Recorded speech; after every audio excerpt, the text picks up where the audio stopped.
유리가면이라는 만화책에 나오는 주인공 마야는 공부도 못하고 손재주도 없고 외모도 평범한 사람입니다. 집안도 너무 평범한 집에서 태어났습니다. 근데 이 마야가 아주 좋아하는 것이 연극입니다. 그래서 마야는 위대한 배우가 되겠다는 꿈을 꿉니다. 그리고 거기에 대해서 엄청난 집념을 보여주고, 그래서 결국은 정상에 오르게 됩니다. 최고의 연극 무대의 주인공으로 발탁이 되고 TV CF도 여러 번 찍게 됩니다. 근데 그 자리를 노리는 오도베 노리에라는 다른 배우가 있습니다. 이때쯤에서 정상을 달릴 때 이 마야의 어머니가 행방불명이 되고 눈이 안 보이는데요. 행방불명이 되었다가 불행히도 죽게 되는 그런 일이 벌어집니다. 마야가 이 소식을 듣고 슬픔으로 정신을 거의 잃어버린 채 살아갑니다. 그때 이 노리에가 폭주족을 끌어들입니다. 마야한테 이 폭주족을 끌어들여서 접근하게 해서 슬픔에 막 정신에 빠져 있으니까 살살 꼬드겨서 술을 마시게 합니다. 심지어 술에다가 수면제까지 탑니다. 결국 마야는 그 다음날 중요한 공연에 못 나가게 됩니다. 또 공연에 못 나가는 것으로 끝나는 것이 아니라 해변에서 술에 폭주족과 함께 놀았다라는 비방하는 신문 기사가 나가게 됩니다. 결국 그 다음 날부터 공연은 이 노리에가 주연으로 발탁이 돼서 진행이 됩니다. 그 이후로 주위 사람들이 모두가 마야에게 비방을 하고 상처를 주는 말들을 합니다. 마야가 엄청 상처를 입습니다. 겨우 연극할 수 있는 자리를 그래도 다시 도전해 보려고 자리를 마련했는데 이 트라우마가 생겨가지고 연극 자리에 가서 막상 연극을 못하게 됩니다. 그래서 완전 자포자기 하게 되죠. 마야가 이렇게 얘기합니다. 나 연기를 그만둘 거야. 그런데 이제부터 어떻게 살아가지? 내가 할 수 있는 일이 뭐가 있을까? 모두가 내 앞에서 사라져 갔어. 이 양손안은 텅 비어 아무것도 없어. 연극까지도. 나는 연극을 그만둘 거야. 난 평범한 여자이니까. 이렇게 이야기합니다. 이 주인공은 꿈을 잃어버립니다. 그러면서 지극히 평범하게 살아가기 시작합니다. 평범했던 주인공이 꿈을 가지면서 엄청난 열정을 보이고 삶이 아주 특별해졌습니다. 하지만 꿈이 사라지니까 또다시 평범해져 버렸습니다. 아니, 시간이 지날수록 점점 더 비참해져 버렸습니다. 점점 비참해지다가 다시 이 마야는 이런 고백을 하게 됩니다. 그래, 나 다시 한번 연극을 시작할 거야. 내게는 그것밖에 없는 걸. 이렇게 표현하면서 이야기하면서 다시 제기하는 것이 또 이 만화의 내용입니다. 마야는 정말 평범한 사람이었습니다. 그런데 이 평범한 마야를 특별한 사람으로 바꾼 것은 위대한 배우가 되겠다라는 그 꿈에서 시작이 되었습니다. 꿈꾸는 자가 오는도다라는 좋은 책이 있습니다. 꼭 한번 읽어보면 좋겠는데요. 거기서 강준민 목사님이 이렇게 얘기합니다. 평범한 인간을 위대하게 만드는 것은 꿈입니다. 평범과 비범의 차이는 꿈에 있습니다. 보통 사람을 탁월하게 만드는 것도 꿈입니다. 꿈을 품으면 인생의 새로운 역사가 시작됩니다. 이렇게 이야기합니다. 달걀도 두 종류가 있습니다. 유정란과 무정란이 있습니다. 생명이 있는 달걀이 있고 생명이 없는 달걀이 있습니다. 생명이 있는지 없는지 어떻게 알 수 있습니까? 21일 동안 어미닭의 품속에 넣어보면 알 수 있습니다. 유정란은 병아리가 되고요. 무정란은 썩어버립니다. 꿈이 있는 사람은 시간이 지나면 미래의 생명이 싹틉니다. 꿈이 없는 사람은 시간이 지나면 썩어버리는 거죠.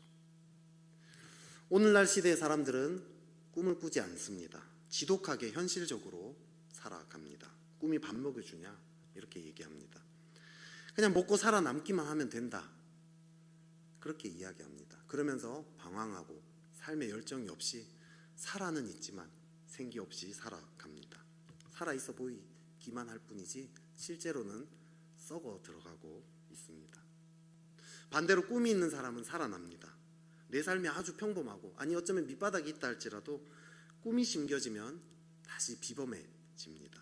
미래의 생명을 낳게 됩니다. 그 앞서 얘기한 꿈꾸는 자가 온도다, 그 책에서 또 목사님이 이렇게 얘기합니다. 저는 당신의 미래를 예측할 수 있습니다. 당신의 꿈을 보여주십시오. 그러면 앞으로 5년, 10년 후에 당신의 모습을 그려드리겠습니다. 이렇게 얘기합니다. 꿈이 있으면 미래에 가능성이 있습니다. 반드시 아름답게 변화될 것입니다. 하지만 지금 잘 지낸다 할지라도, 아무런 문제가 없다 할지라도 꿈이 없으면 그 사람의 미래는 썩어져 가게 됩니다. 오늘 본문은 이 사사기 1장의 뒤에 후반부입니다. 1장 앞부분까지는요, 이스라엘 백성이 승승장구하는 모습을 보여줍니다. 이 70개의 왕국을 점령한, 여러분 70개의 나라를 점령한 왕을 이스라엘이 물리칩니다. 아도니 베섹이라는 왕을요, 70개 왕국을 점령했는데 어떻게 그걸 이스라엘이 물리쳤는지 모르겠습니다. 물리칩니다. 또 심지어 아낙 자손의 유명한 세 장군, 셋의 아히만 달메도 쳐부숩니다. 난공불락의 성으로 유명했던 기랴세벨도 점령합니다. 이스라엘 앞길은요, 탄탄대로처럼 보입니다. 그런데 그렇게 잘 나가던 이스라엘이 오늘 가나안 족속을 못 쫓아낸다라는 이야기가 나오기 시작합니다. 왜 이런 일이 벌어졌습니까? 처음에는 이스라엘이 약해서 못 쫓아낸 것 같습니다. 근데 시간이 지나면서 이스라엘이 강해진다는 표현들이 계속 나와요.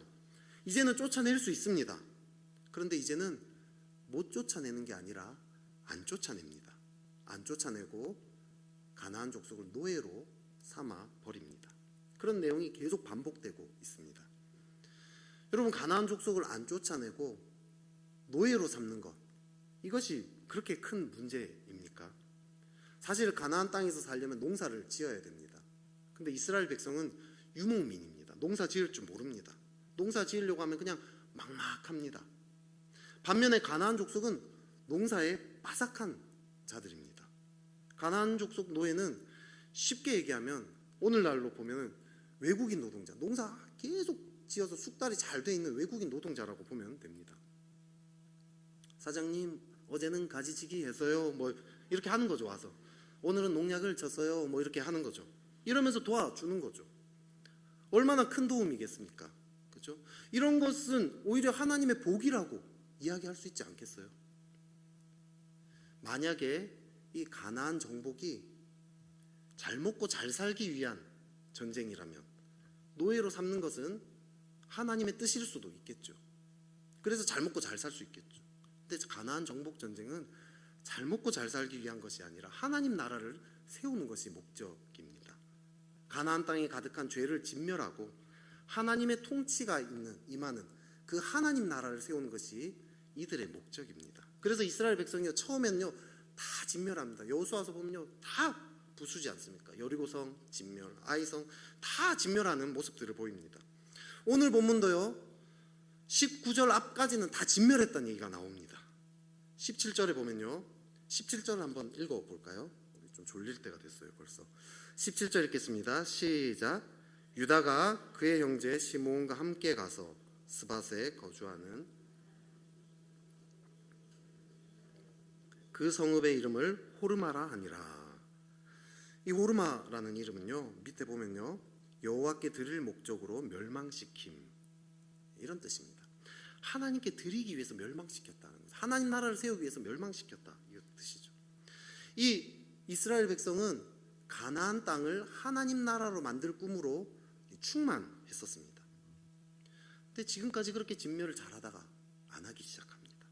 노예로 삼습니다. 이 일이 시작되면서 이스라엘의 최고의 흑역사, 이스라엘 역사에 참 안 좋은 일들이 많았지만 최고의 흑역사인 이 사사기가 쓰여지게 됩니다. 왜? 그러면 도대체 왜 이스라엘은 그 꿈을 잃어버렸습니까? 혹시 우리도 하나님 나라의 꿈을 잃어버리진 않았습니까? 그냥 잘 먹고 잘 사는 것에만, 그냥 하나님도 내가 내 삶을 좀 잘 도와주는 것 정도로만 생각하고 있진 않습니까?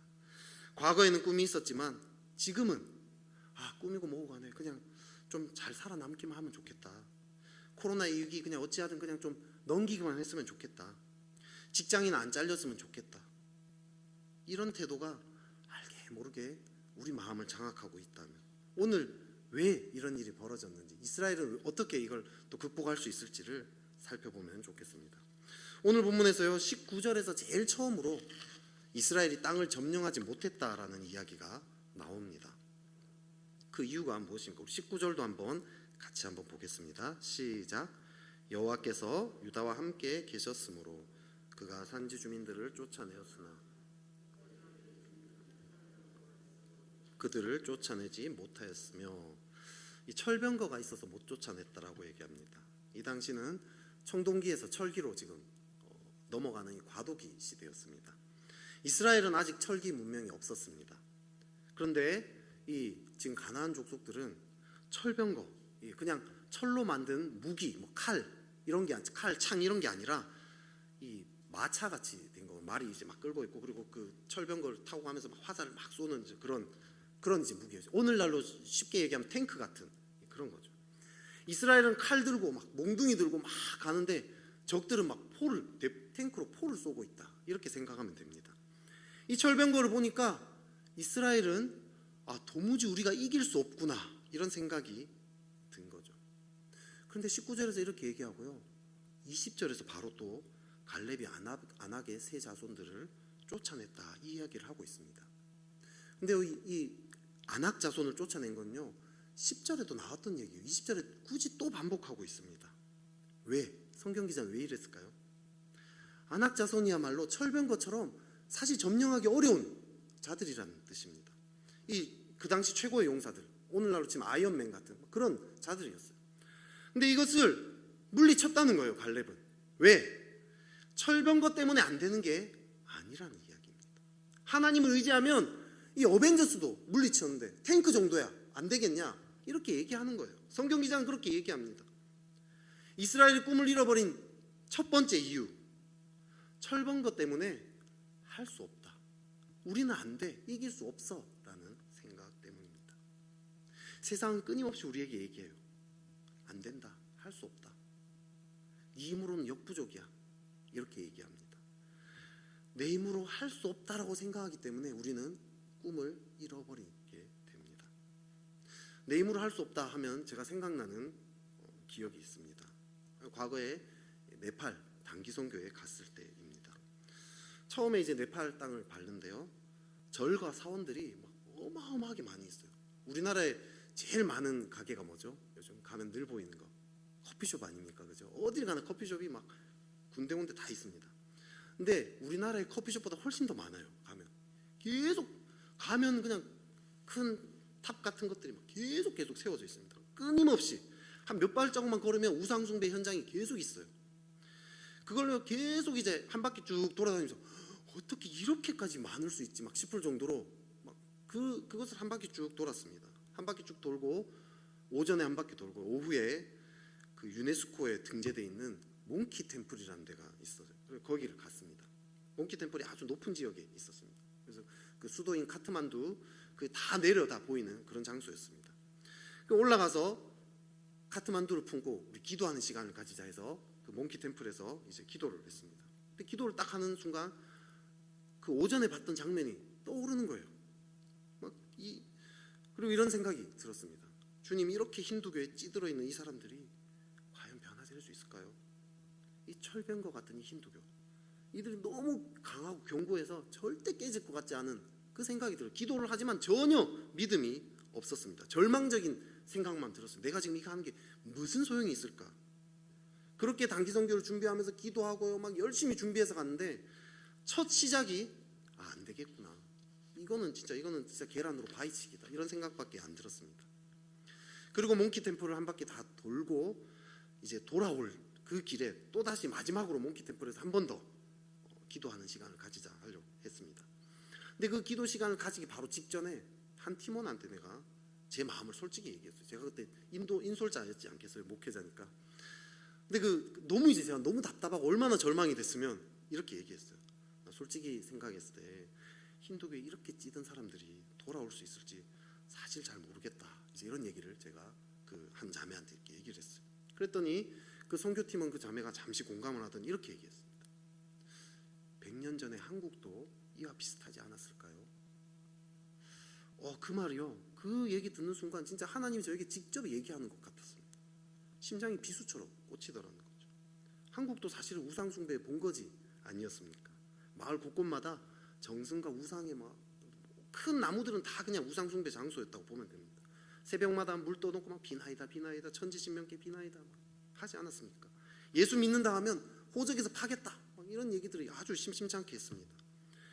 그런데 100년 만에 기독교인이 제일 많은 나라 중에 하나가 되지 않았습니까? 우리나라가 이런 나라가 될 거라고 100년 전에 누가 상상이나 했겠습니까? 선교사님들 얼마나 많이 낙심했겠어요. 와서 100년 전에 오신 그 선교사님들 안 되겠구나 이렇게 무지하고 이렇게 힘든 이 땅이 과연 가능하겠냐? 근데 하나님이 하셨지 않습니까?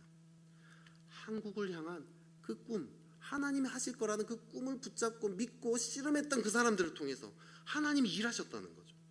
할 수 없어 보이는 이 땅에 하나님의 놀라운 하나님의 나라를 세우셨다라는 것입니다. 영적인 변화뿐만 아니라 경제적으로도 어땠습니까? 여러분 50년, 60년 전만 해도 전 세계에서 가장 가난한 나라 우리나라 아니었습니까? 심지어 아프리카의 에티오피아가 우리나라의 원조를 했다는 거 아십니까? 지금은요 아무리 살기 어렵다 해도 경제 강국입니다. 최근 몇 년간 지금 우리나라 먹고 살기 힘들다라고 얘기합니다. 금수저 안 물고 태어난 이상 소망이 없다 이런 얘기들 합니다. 코로나 때문에 지금은 더 어렵습니다. 앞으로 더 어려워질 거 전망하고 있죠. 하지만 지금 당장은 어렵지만 10년, 20년, 30년 후에 어떻게 될지 누가 압니까? 아무도 그 어떤 일이 벌어질지 알 수 없습니다. 낙심하고 절망하면 안 돼요. 혹시 우리나라에 정말 슈퍼 옥수수, 슈퍼 강냉이 같은 말이죠. 슈퍼 보리, 슈퍼 쌀, 이런 것들을 누가 해가지고 식량 문제든 이런 모든 것 다 해결하고 어떻게 될지 어떻게 알아요? 누가? 변화가 있으려면 낙심하고 안 된다 이런 상황이니까 어려워 할 수 없어가 아니라 할 수 있다. 하나님이 함께 하시면 할 수 있다. 그런 꿈을 가진 자들이 일어나야 한다는 거죠. 하나님이 열고자 하면 닫을 자 없습니다. 하나님이 닫고자 하면 열 자가 없습니다. 어려운 시대일 것 같지만 어떤 일이 벌어질지 아무도 알 수 없습니다. 하나님이 어떻게 열어가실지 누가 알 수 있습니까? 하나님이 하실 일 누가 감히 추측이나 할 수 있습니까? 하지만 할 수 없다라는 그 생각이 꿈을 닫아버리게 만듭니다. 세상은 계속 이야기할 거예요. 너 이제 뭐 하기에는 너 이제 나이 너무 들지 않았니? 너 나이에 뭘 하겠어? 너 몸도 성하지 않잖아. 너 배운 것도 없잖아. 너 학벌에, 너 스펙에, 야, 너 명함도 못 내민다. 요즘 날고 기는 사람들도 지금 다 헤매고 있는데 네가 뭘 하겠어? 계속 세상은 이런 생각을 심어줄 거예요. 물론 내가 이 세상을 다 바꿀 수 있겠어요? 없죠. 하지만 하나님이 내게 주신 분깃이 있다는 거예요. 12지파에게 하나님이 정복하라고 나눠준 땅이 있었습니다. 하나님이 내 삶을 통해 지금 현재 나의 상황과 이 모든 것들을 알고 계시는 그 하나님이 지금 내 삶을 향한 계획이 있다는 거예요. 그리고 그 일은 반드시 이루어집니다. 내 스펙, 내 나이, 내 능력, 내 건강과 상관이 없습니다. 그 일은 반드시 이루어집니다. 그런데 사람들은요 그것을 별로 알고자 하지 않습니다. 좀 알고자 하다 말아버립니다. 좀 알아도 계속 그것을 추구하면서 살지 않습니다. 왜? 이룰 수 없다고 생각하니까. 내 삶에 하나님의 계획이 있고 그 계획은 반드시 이루어진다는 것을 정말로 믿으면 거기 안 달려들 사람이 누가 있겠어요? 내 삶에 진짜 하나님 계획이 있는데 그 계획이 정말 이루어질 것이다. 내 그 계획을 알고자 발버둥 치고 그 계획이 이루어지기를 계속 씨름하지 않을 사람이 누가 있겠어요, 여러분? 여러분, 올해 코로나 때문에 올림픽이 연기가 되었습니다. 저는 올림픽 볼 때마다 저 사람들 정말 대단하다는 생각을 합니다. 왜냐? 4년 동안 그렇게 죽도록 고생을 하잖아요. 어마어마한 훈련을 하지 않습니까? 근데 그렇게 해도 금메달 딸지 안 딸지 확신이 없잖아요. 그런데 어떻게 저렇게까지 훈련을 할 수 있을까? 그래도 혹시라도 그 메달을 딸 수 있을 그 가능성이 있으니까 그래도 달려드는 거 아닙니까? 근데 내가 만약에 매일 4년 동안 매일 8시간씩, 좀 빡세긴 하겠지만 그래도 8시간씩 매일매일 열심히 훈련을 하면 100% 금메달을 딴다고 한번 생각해 봅시다. 그럼 안 할 사람이 누가 있겠어요? 그죠? 근데 반대로 절대로 안 된다. 내가 4년 동안 18시간씩 매일 훈련을 해도 절대로 메달을 딸 수 없다고 생각한다면 누가 그 일을 하겠습니까? 하지만 그 일이 반드시 이루어진다고 하면 안 하는 사람이 바보입니다. 어리석은 사람입니다. 저는 사람을 살리고자 하는 꿈이 있습니다. 제가 사역하는 사람들이 살아나기를 바랍니다. 그리고 그 살아난 사람들을 통해서 또 다른 많은 사람들이 살아나고자 하는 그 꿈을 꾸고 있습니다. 지금 이 시대가 어려우니까요, 많은 사람들이 생기가 없어요. 무기력하게 살아갑니다. 축 처져서 살아갑니다. 하지만 이들의 심령 가운데 하나님 말씀이 새겨지고 하나님이 진리가 새겨져서 그 진리로 다시 생각과 마음과 이 모든 것들이 바뀌어서 삶이 바뀌고 생명이 나타나는 것, 그게 저희 꿈입니다. 그런데요, 조금만 무뎌지면 순식간에 그 꿈이 사라집니다. 그러면요, 제가 어떤 행동을 하냐면 그냥 내가 해야 되는 역할에만 집중을 합니다. 그런데요, 내가 하는 그 역할에만 집중할 때 제 삶을 살펴보면 항상 이런 마음이 있어요. 해봤자 안 될 거야. 요즘 시대가 어떤 시대인데 사람들이 먹고 살기도 바쁜데 무슨 하나님의 꿈을 꾸겠어. 지금은 교회가 안 되는 시대야. 그냥 유지라도 하면 감지덕지지 뭐. 이런 음성들이 제 안에 자리 잡고 있다는 걸 알게 됩니다. 이런 음성이 자리 잡으면 제가 열정을 낼 수 있겠습니까? 어차피 이루어지지 않을 거 힘쓰지 않습니다. 그냥 세상 사람들이 사는 것처럼 적당히 욕 안 먹을 정도로 적당히 일하면서 살면 됩니다. 그냥 적당히 교회 일을 하면 되는 거죠.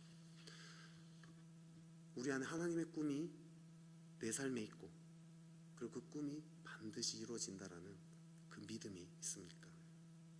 그것을 상실할 때 사사기의 흑암이 시작되었습니다. 이스라엘 역사상 최악의 흑역사가 시작됩니다. 거기에서 지금까지 이스라엘이 가지고 있었던 그 온갖 좋은 것들을 다 잃어버리게 되었습니다. 그 좋은 신앙의 유산들이 다 무너져 버렸습니다. 내 삶을 향한 하나님의 유업이 무엇입니까? 그것이 무엇인지 알고자 힘쓰고 있습니까? 알고자 하는 거 멈추면 안 됩니다. 멈추는 순간 우리는 죽습니다. 또한 그것이 이루어진다라는 믿음이 있습니까? 믿고자 합니까? 믿음을 멈추는 순간 우리의 삶에 흑역사가 쓰여지기 시작할 것입니다. 유정란이 되어야 합니다. 무정란으로 살면 썩어져 버립니다. 그것을 잃어버렸다면 다시 말씀과 기도를 통해서 이 비전을 회복해야 합니다. 어찌하든지 회복을 해야 합니다. 다시 잃어버린 그 꿈이 내 심령의 자리를 잡아야 됩니다. 그리고 그것이 이루어진다라는 그 확신이 자리 잡도록 씨름을 해야 하는 거죠. 그걸 잃어버리면 오늘 본문에 이 다음 일이 일어납니다. 요셉 자손의 일이 일어납니다. 요셉 자손이요, 베델의 정탐꾼을 보냅니다. 이 정탐꾼들이 베델 성읍의 한 사람을 만나게 됩니다. 만나가지고 성의 입구가 어디냐 막 물어봐요. 그랬더니 한 사람이 알려줍니다. 그리고 그 입구로 쳐들어가서 베델을 쳐부숩니다. 입구를 알려준 사람과 그 가족은 살려줍니다. 그랬더니 그 가족들이 나가가지고 다른 땅에서 정착하고 살아갑니다. 이 장면을 얼핏 보면요, 생각나는 어떤 장면이 있지 않습니까? 여리고성 함락과 비슷하지 않습니까? 라합 비슷해 보입니다. 근데 라합은 어땠습니까? 라합은 하나님을 믿었어요. 하나님의 백성이 되었어요. 여기는 그런 내용이 전혀 없습니다. 이 사람은 하나님과 전혀 상관없습니다. 이건 하나님 원하신 방법이 아니에요. 이것은 타협을 이야기합니다. 정상적인 방법으로는 도저히 이길 수 없다고 생각하니까 타협을 하기 시작한 거죠. 할 수 없다고 생각하니까 타협합니다. 다 진멸하지는 않았지만 그래도 덕분에 베델은 진멸했잖아. 조금씩 세상과 타협하기 시작합니다. 이들은 어쩌면 전쟁을 계속 하다 보니까 지쳤을지 몰라요. 얼마나 큰 스트레스겠어요, 그죠? 내가 언제 죽을지 모릅니다. 내 동료들이 막 죽어나가요. 내 동료가 팔이 막 잘려요. 어느 날 막 다리를 절면서 들어옵니다. 매번 피를 튀기면서 막 죽을지 말지 극한의 그 스트레스를 계속해서 경험한다면 생각해 보세요. 얼마나 힘들었겠습니까? 그게 계속되니까 지쳤던 것 같습니다. 이젠 좀 쉽게 정복하면 좋겠어. 그래서 점점 세상과 타협하게 됩니다. 우리는 처음에 어땠습니까? 예수님 믿었을 때 아무리 힘들어도 기도하고 말씀 보려고 하지 않았습니까? 아무리 힘들어도 전도하려고 했습니다. 제가 한 강좌를 들으면서 어떤 교회 성도분의 이야기를 들었습니다. 대기업 다니는데요, 너무 빡셌대요. 새벽에 퇴근을 해서 아침에 출근을 했답니다. 거의 매일 그랬대요. 이 사람이 선교여행 인솔자로 자원을 합니다. 회사가 빡세서 휴가 받기도 힘든 그런 상황이었는데 자원을 해요. 심지어 목사님이 보더니 안 되겠다 싶어서 너는 휴가 때 좀 쉬어야 되지 않겠냐라고 했답니다. 선교여행 가지 말고 좀 쉬어라. 그랬더니 이 사람이 목사님이 섬기는 자들은 본을 보여야 한다고 가르치지 않았습니까? 이러면서 선교여행 가겠다고 합니다. 알고 봤더니 이 사람이요, 어찌하든지 말씀을 보고 말씀을 먹으려고 화장실에서 말씀을 묵상한답니다. 기도도 하는데 사람들이 밖에서 들을 것 같으면 물을 내리면서 그 물 내리는 소리 날 때 그때 막 기도도 하고 막 이렇게 한답니다. 어찌하든지 말씀을 먹으려고 애쓰고 기도하는 것에 대해서 절대로 타협하지 않고 살아간답니다. 그러니까 아무리 빡센데도 그렇게 빡센 삶을 살면서도 늘 충만하게 살아간다라는 그 이야기를 들었습니다. 우리는 자꾸 시간이 지날수록 타협하지 않습니까? 나도 어쩔 수 없어. 지금 회사 일 너무 바쁘잖아. 이 프로젝트 마치고 다시 기도 생활 해보자. 그리스도인으로서 이 프로젝트 잘하는 것도 하나님이 기뻐하시는 일이잖아. 난 너무 피곤해. 지금 기도할 수 없어. 야, 기도해도 잘 게 뻔해. 지금은 좀 쉬어줘야 돼. 말씀 봐도 그냥 졸기만 할 거야. 머리가 안 돌아갈 거야. 아무런 감동 없을 거야. 이런 식으로 타협을 합니다. 또 이렇게 세상의 즐거움에도 빠져들어갑니다. 다들 즐기는 것들인데 괜찮아. 이 정도는 좀 괜찮아. 오늘 주일 예배 열심히 드렸잖아. 내 마음을 다해서 열심히 했잖아. 그러니까 이제 좀 쉬어줘야 돼. 재밌는 거 보면서 내 정서도 좀 풀어야 돼. 부부의 세계 안 보면 불신자들은 대화 안 되잖아. 그거 놓치면 회사에서 대화 안 되고, 대화 안 되면 좋은 영향력 못 끼쳐. 시대에 뒤처지면 아재 개그 나오고, 그러면 부장님 소리 들으면서 사람들 무시당하게 돼. 영향력 못 끼쳐. 뭐 좀 어거지 같긴 했지만 어쨌든 이런 식으로 우리는요 서서히 타협을 합니다. 그러면서 그리스도인으로서의 정체성을 잃어버리게 됩니다. 세상 사람이랑 별 차이 없이 살아가게 됩니다. 정말 말씀을 볼 수 없을 것 같은 상황들이 있습니다. 여러분 정말 기도할 수 없을 것 같이 너무 힘든 때가, 그런 나날들이 있습니다. 여러분 힘들고 빡셉니다. 저도 알아요. 마음이 아파요. 그 얘기 들으면. 근데 명확한 것은 아무리 힘들고 아무리 빡세다고 타협하기 시작해버리면 우리가 무너진다라는 거예요. 무너지다가 나중에는 걷잡을 수 없어져 버립니다. 우리의 삶에는 타협할 수 있는 게 있고 타협해서는 안 되는 게 있습니다. 우리 아이들을 차를 타면 안전벨트 매야 됩니다. 처음에는요 불편하다고 난리였어요. 안전벨트 매는 거 매기 싫다고 막 소리까지 지르고 막 그랬어요. 막 자다가 일어나서 막 불편해 하면서 막 소리 지르고 막 그랬습니다. 계속 안전벨트를 벗으려고 했어요. 여러분 제가 봐주면 이게 자리 잡겠습니까? 안전벨트에 있어서 타협하지 않았습니다. 아이들의 생명과 직결된 거 아닙니까? 당근 안 먹은 거 타협할 수 있어요. 카레에서 당근 빼는 거 타협할 수 있습니다. 안전벨트는 매야 합니다. 왜 매야 하는지 계속 설명합니다. 사고 나면 엄마 아빠 못 봐. 계속 이야기하고요. 계속 강제로 시켰어요. 어느 순간부터 아이들이 안전벨트 매는데 군소리를 안 하기 시작했습니다. 지금도 잔소리 할 때 안전벨트 매라고 잔소리 할 때가 있어요. 하지만 군말 없이 맵니다. 이제 이게 몸에 배기 시작했어요. 이제는 안전벨트 매고도 잘 자요. 불편하다고 소리 안 지릅니다. 심지어 어느 날 봤더니 안전벨트 이렇게 맸더니 여기에 딱 기대서 자고 있더라고요. 아주 절묘하게 기술적으로 자더라고요. 몸에 이제 밴 거죠. 타협해서 안 되는 것은 말씀과 기도 생활 아닙니까? 그리스도인으로서 정체성입니다. 해도 되고 안 해도 되는 이런 게 아니에요. 이건 착각하면 안 돼요. 이 기준이 무너져 버렸어요. 요즘 이 시대 그리스도인들은요 기도 생활, 말씀 생활이 하는 게 뭔가 대단한 것처럼 생각합니다. 아니에요. 대단한 게 아니에요. 이건 너무 당연한 거예요. 이건 기본 베이스예요. 이걸 통해서 하나님과 만나는 거, 이게 가장 기초적인 일입니다. 그리스도인의 정체성입니다. 이것이. 이걸 타협하고 하나님의 꿈을 꾼다. 말도 안 되는 소리입니다. 아무리 상황이 어렵고 아무리 내가 지치고 힘들다 할지라도 기도와 말씀 생활은 놓치지 않겠다. 이거는 내가 타협하지 않겠다. 그런 사람의 삶에 놀라운 일이 벌어집니다. 정말 화장실에서라도 말씀을 묵상하려고 하고 어찌하든지 기도하려고 씨름을 하는 그 사람, 이건 내가 타협하지 않는다. 이건 나의 정체성이다. 이건 나의 핵심이다. 그런 사람의 삶에 하나님의 놀라운 역사가 나타날 수밖에 없는 거죠. 그렇게 한 6개월만 살아보십시오. 하나님 놀라운 일이 일어납니다. 안 일어나면 저 찾아오세요. 제가 사달라면 다 사드리겠습니다. 타협 안 하겠다라고 마음을 먹고 하나님의 도움을 구하기 시작하면 아무리 힘들고 지친 상황이라도 기도할 수 있는, 말씀을 볼 수 있는 하나님이 그 길을 다 열어주세요. 안 될 리가 없습니다. 상황이 되면 하고 안 되면 뭐 좀 어쩔 수 없지만 좀 며칠 좀 쉴 수도 있는 거지. 그러다가 또 한 번 와서 한번 또 기도하면 또 쫙 풀리고 뭐 되잖아. 그러니까 안 되는 거예요. 우리는요 계속 타협하면서 살려고 합니다. 왜? 타협하고 살아도 별 문제 없는 것 같으니까. 세상은요 적당히 타협하고 살아도 별 문제 없어, 괜찮아, 살살 우리를 꼬드깁니다.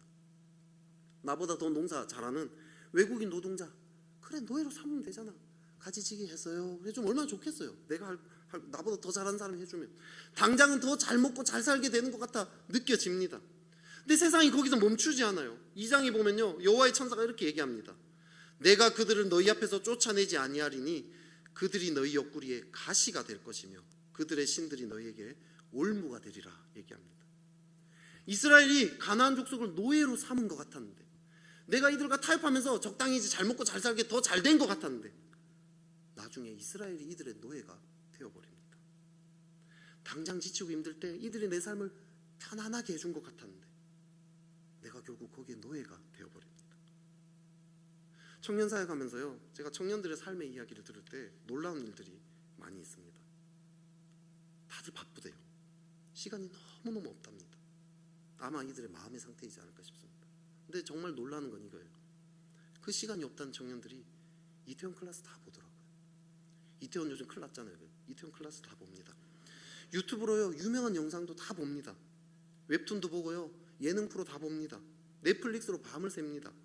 맛집을 찾아다닙니다. 맛있다는 피자집에 찾아가서 30분을 줄 서서 기다려서 그걸 먹어요.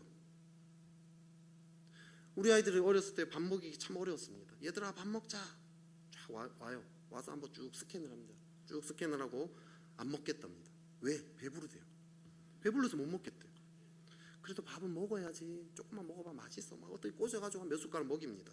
겨우 몇 숟가락 딱 먹고 그 다음에 간식을 주면요 딸바 주스, 딸기 바나나 막 갈아가지고 막 이런 거 주고 뭐 빵에다 잼 발라주면요 그 배부르다던 그 아이들이 그걸 막 먹고 또 더 달라고 막 난리를 칩니다.